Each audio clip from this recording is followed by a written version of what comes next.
ಇಲಾಖೆ ಬಂದಿಲ್ಲ. ಆಯ್ತು ಸರ್, ಸುಳ್ಳು ಹೇಳ್ಬೇಡಿ. Let continue. ನಾನು ಚೇಷ್ಟೆ ಮಾಡಬೇಡಿ ಅಂತ ಹೇಳಿದ್ದೀನಿ. ಆಮೇಲೆ ರೇಟ್ ಹೇಳಿದ್ರು ಇವರು. ಗ್ಯಾಸ್ ಸಿಲಿಂಡರ್ ರೇಟ್ 2011ರಲ್ಲಿ 872 ರೂಪಾಯಿ ಚೆಕ್ ಮಾಡ್ಕೋಬಹುದು. 2012ರಲ್ಲಿ 920 ಸಬ್ಸಿಡಿ ಕೊಟ್ಟಿದೀವ್ರಿ ಜನಕ್ಕೆ. 2013ರಲ್ಲಿ 1000. ಇದನ್ನೇ ಟೋಪಿ ಸುಳ್ಳು ಅಂತ ಹೇಳೋದು. ಇದೇ ಸುಳ್ಳು ಅಂತ ಹೇಳೋದು.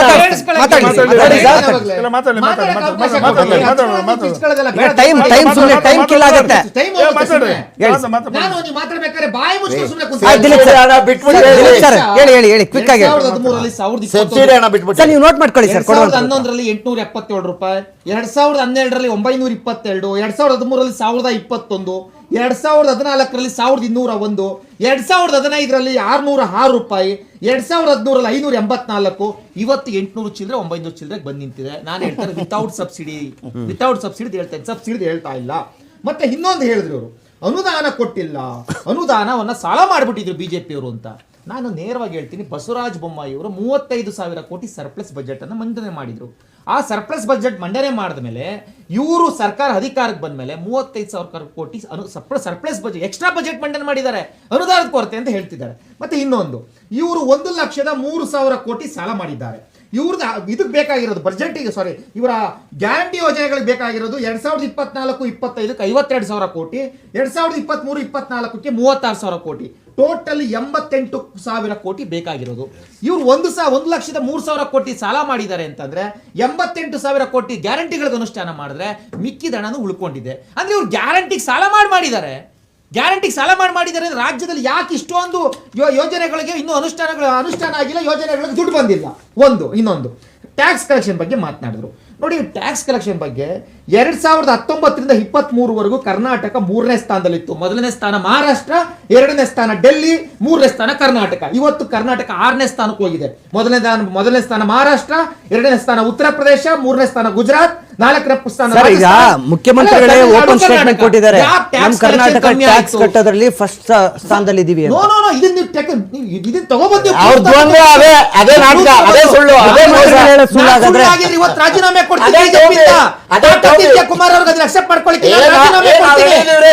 ನಾನು ರಾಜೀನಾಮೆ ಸುಳ್ಳಾದ್ರೆ ರಾಜೀನಾಮೆ ಕೊಡ್ತೀನಿ. ಅಕ್ಸೆಪ್ಟ್ ಮಾಡ್ಕೊಳ್ಳೋ ತಾಕತ್ ಕಾಂಗ್ರೆಸ್. ನಾನು ಚಾಲೆಂಜ್ ಅಕ್ಸೆಪ್ಟ್ ಮಾಡ್ತೀನಿ. 2027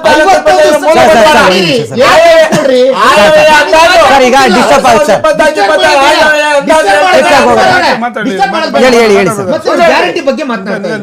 ನಾವು ಕೃಷಿ ಸಮ್ಮಾನ್ ಯೋಜನೆ ಅಂತ ಹೇಳಿ 10,000 ಕೇಂದ್ರ ಮತ್ತೆ ಸೆಂಟ್ರಲ್ ರಾಜ್ಯದ ಸೇರ್ಕೊಂಡು ಕೊಡ್ತಾ ಇದ್ದೇವೆ. ಬತ್ತಿದಂಗೆ 4,000 ನಿಲ್ಸಿದ್ರು. 6,000 ಕೋಟಿ, 6,000 ರೂಪಾಯಿ ಕೊಡ್ತಾ ಇದ್ದೀವಿ ವರ್ಷಕ್ಕೆ. ಅಕ್ಕಿ 5 ಕೆಜಿ ಅಕ್ಕಿ ಕೊಡ್ತಾ ಇದ್ದೀವಿ. ಆಯುಷ್ಮಾನ್ ಭಾರತ್ ಅಂತೇಳಿ ಎಲ್ಲ ಯಾರು ಹೆಣ್ಮಕ್ಳುಗಳಿಗೂ ಇದು ಏನೇನು ತೊಂದರೆ ಒಳಗಾಗ್ತಾರೆ, 2.5 ಲಕ್ಷ 3 ಲಕ್ಷ ಖರ್ಚಾಗುತ್ತೆ, ಅವ್ರಿಗೆ 25,000 50,000 ಆಯುಷ್ಮಾನ್ ಭಾರತ್ ಅಂತ ಕೊಡ್ತಾ ಇದ್ದೀವಿ. ಸುಕನ್ಯಾ ಸಮೃದ್ಧಿ ಯೋಜನೆ ಅಂತ ಕೊಡ್ತಾ ಇದ್ದೀವಿ. ಮೆಡಿಕಲ್ ಅವರಿಗೆ ಡಿಸ್ಕೌಂಟಲ್ಲಿ ಮೆಡಿಕಲ್ ಕೊಡ್ತಾ ಇದ್ದೀವಿ. ಭಾಗ್ಯಲಕ್ಷ್ಮಿ ಬಾಂಡ್ ಅದು ನಿಲ್ಲಿಸಿದ್ದಾರೆ. ಇದನ್ನು ಸಹ ನಾವು ಉಚಿತವಾಗಿ ಕೊಟ್ಟಿದ್ದೀವಿ. ಇದು ಗ್ಯಾರಂಟಿ ಅಂತ ಕೊಟ್ಟಿಲ್ಲ, ಇದು ಯೋಜನೆಗಳು ಅಂತ ಕೊಟ್ಟಿದ್ದೀವಿ. ಇವ್ರು ಗ್ಯಾರಂಟಿ ಕೊಟ್ಟರಲ್ಲ ಸರ್, ಅನ್ನಭಾಗ್ಯ ಅಂತೇಳಿ. ನಾವು 5 ಕೆಜಿ ಕೊಡ್ತಾ ಇದ್ದೀವಿ 5 ವರ್ಷದಿಂದ. ಇವ್ರು ಅನ್ನಭಾಗ್ಯ ಅಂತ ಕೊಟ್ಟರಲ್ಲ, 1 ಕೆಜಿ ಅಕ್ಕಿ ಕೊಡೋಕ್ಕಾಗಿಲ್ಲ. ದುಡ್ಡು ಕೊಡ್ತೀನಿ ಅಂತಂದ್ರು.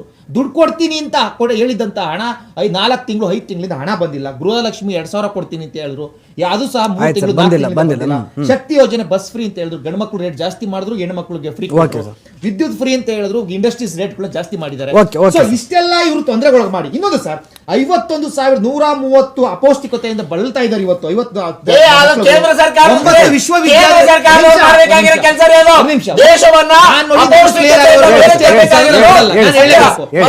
ಒಂಬತ್ತು ವಿಶ್ವವಿದ್ಯಾನಿಲಯಗಳನ್ನ ಕ್ಲೋಸ್ ಮಾಡಿದ್ದಾರೆ. 10,000 ಕೋಟಿ ಟ್ಯಾಕ್ಸ್ ಕಲೆಕ್ಷನ್ ಆಗಿಲ್ಲ. ಮತ್ತೆ ಕಂಪ್ಯೂಟರ್ ಆಪರೇಟರ್ಸ್ ಗಳಿಗೆ ಸಂಬಳ ಕೊಟ್ಟಿಲ್ಲ. ಸುಮಾರು 3 ತಿಂಗಳಿಂದ ಏನ್ ಇವರು ಹಣವನ್ನ ತಗೋತಾ ಇದಾರಲ್ಲ, ಟ್ಯಾಕ್ಸ್ ಜಾಸ್ತಿ ಮಾಡಿ ಕಂಪ್ಯೂಟರ್ ಆಪರೇಟರ್ಸ್ ಗಳಿಗೆ ಯಾಕೆ ಸಂಬಳ ಕೊಡ್ತಾ ಇಲ್ಲ? ರಿಜಿಸ್ಟ್ರೇಷನ್ ಆಫೀಸರ್ ಕಚೇರಿನಲ್ಲಿ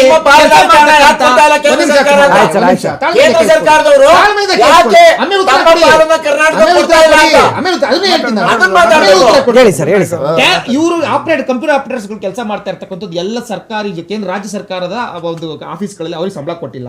ಇನ್ನೊಂದು ಟ್ಯಾಕ್ಸ್ ಡೆವಲ್ಯೂಷನ್ ಬಗ್ಗೆ ಮಾತನಾಡಿದ್ರು.